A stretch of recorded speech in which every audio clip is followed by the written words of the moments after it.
Anyways, this is fun, a fun occasion. You know why? Why? Because you watched TNA Impact for the first time. For the very first time, I watched the 20th anniversary episode of TNA. I am so anxious to get your thoughts and your reactions on it, because me personally, I love Impact. I think it's a fun alternative, and it's not widely sought out these days, and it's sad because they do a lot of good shit. Yeah, I mean, let's start off with TNA just because it builds into this weekend. We have Battleground coming up this weekend. Obviously, we have Jordynne Grace challenging for the NXT Women's Championship on Sunday against Roxanne. And yeah, I watched TNA for the first time, and I thought it was really enjoyable. You mentioned their production style, and I like the little recap that they did at the beginning. Yeah, they do that every episode. And I feel like there's something about their camera work and the cameras they use that I really like. Yeah. It doesn't always feel like 60 FPS like television wrestling. Right, you know what I mean? Yeah. So they do that, and their vignettes too, their backstage things are very cool. I was thinking about Sami Callihan's DMTV segment. Yeah. Which I don't know if that must be new or something. I don't watch Impact every week, so I can't give you too much backstory to everything going on. My thing with watching it was I only knew some of the big names. I didn't know most of the people on it, so there was people coming out, and I was like, cool.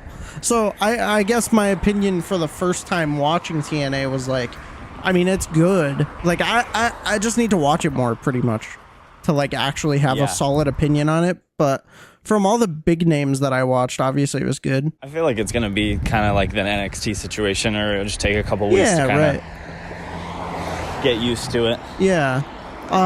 So we had a match with Mustafa Ali, and so it was in a tag match. He's the X Division champion. Is that their cruiserweight, or what is? I think it started as their cruiserweight division, but it's kind of it's just their mid-card title from my understanding. But a lot of matches and a majority of the people that hold it are generally cruiserweights or high flyers. Okay. That makes sense, because is that what that X match is? That X match, the Ultimate X. Ultimate X, yeah. Is that for that title? Yeah. Yep. And that's usually, sometimes they'll do it though, as a if you win it, it's a number one contender for the world title sometimes. Oh, okay. It's so they toss it around a bit, but that's what it kind of revolves around for the most part. Yeah. But yeah, Mustafa Ali in TNA is really cool. He's doing this whole presidential gimmick. Yeah, he's got the Secret Service. Yeah, I think it's cool. I really enjoy seeing him actually being utilized well, and he's so good. Assumingly being happy. Yeah. Doing what he's doing. Right. I remember when he asked for his release and they denied it. Yeah. And he would literally tweet about it, and he'd be like, "This sucks. I want to leave," which is insane, because I feel like if you're WWE in that situation, you should just let him go. Yeah, right. But he was one of those guys where when all those debuts were happening in AEW in 2021, everyone was like, Ali should be in AEW. He would put on such great matches. So I'm happy he finally got out, and I'm happy he's doing something good, and I'm happy he's champion. I don't know who Campaign Singh is, but he's pretty cool too. Yeah, overall, I think I liked it. Like I said, it's a kind of like an NXT situation where I just need to watch it a little bit to have a good opinion on it, But obviously, we also had Jordynne Grace defending the Knockouts Championship. Very good match. It was cool to see her in her environment. Not that her performance was any different in NXT, but it's a different environment. You know what I mean? Yeah. So it's a different playing field for sure, and it's her domain. So to it's speak. her home turf. So they talked about at their next pay-per-view how she's gonna have an open challenge. Yeah, if and she you gotta wonder. Yeah, so I really think good booking would be have her win, have Jordan win over Roxanne, and then have an open challenge, and then have either a rematch at the pay-per-view or have, someone different come out. You know what I mean? Something I've noticed with Impact is their champions don't generally hold on to championships for that long. And not only that, but they're all about their surprises and bringing back the older big names, right? And they cater to the AEW caters to an internet fan base, but these guys really cater to a very niche. Yeah, super niche. Almost, yeah. I don't want to make them sound dumb, because they're not dumb, because I'm one of them, or maybe I am dumb. I don't really know, but cheap pops, for lack of a better term. They'll bring back old names, and then they'll have a one-off on an episode of Impact, and it's just kind of cool.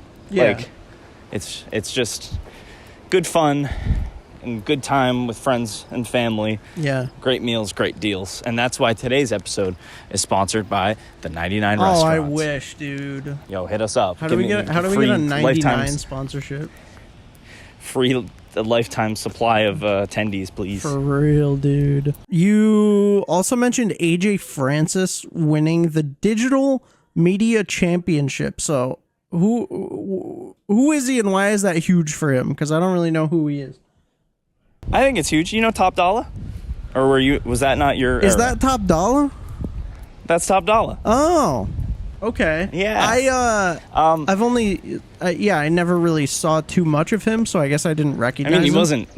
He wasn't prominently featured too. That's why. He just got dealt a really bad hand, and I didn't really know his work either. In WWE, I didn't care for Hit Row or anything like that. They didn't make him feel any special. But then he joined Impact, and he's in a little thing with Rich Swann called First Class, and it's just they're just fucking bougie rappers, it seems like. Yeah. Which is cool, and he was kind of feuding with Joe Hendry for a bit, and that's kind of how AJ Francis more or less got on the map. Yeah. I don't know, he's getting over to a degree, not as a baby face, he's getting over as a heel. Yeah. But I don't know. In my opinion, it felt big, and I feel like he deserves it, because he was talking about his whole journey within wrestling with health issues and things like that. Yeah, and, to a lot of people, he just kind of seemed like a useless talent. But yeah, he was just kind of then there. Impact took a chance on him, and he's if anything, I will say he's very athletic for his size. Yeah, considerably athletic. And he's I'd say a much better promo than wrestler, to be honest. Giving the guy his flowers, and that's another like I was saying, people don't really hold their championships for too long, it seems, in TNA.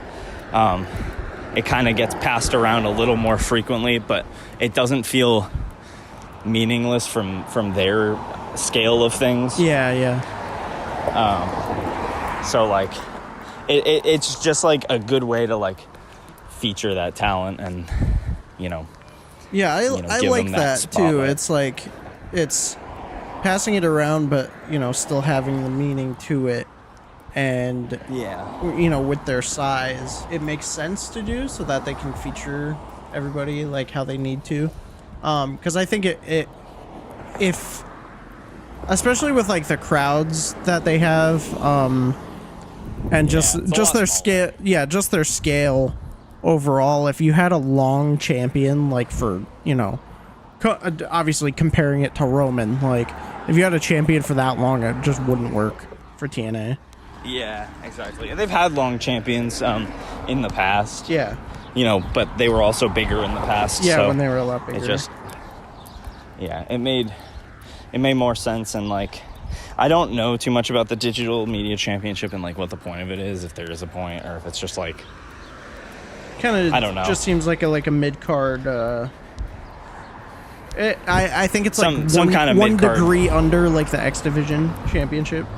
It seems. Yeah, that's what I'm getting from it. Also, I don't know if like Joe Hendry fits in this picture, but before Laredo Kid, I'm pretty sure Joe Hendry was the digital media champion. Oh, and okay. him and AJ Francis had a little bit of a thing going on, so maybe they run that back.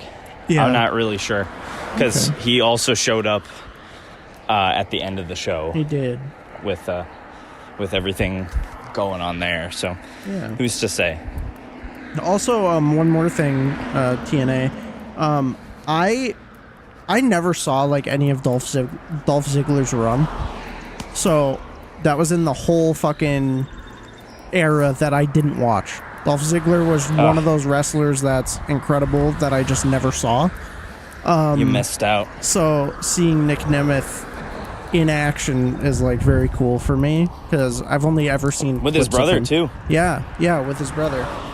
So it's just cool to see for me, because I've never seen him wrestle, really. Yeah, well, he's another guy that like deserves a spotlight, and he got the spotlight. Oh yeah, in his time, but now he's actually being treated. Like when he showed up, people were like super excited. Yeah, he's being treated like a star, like the star he is. Exactly. So, which is good. Yeah.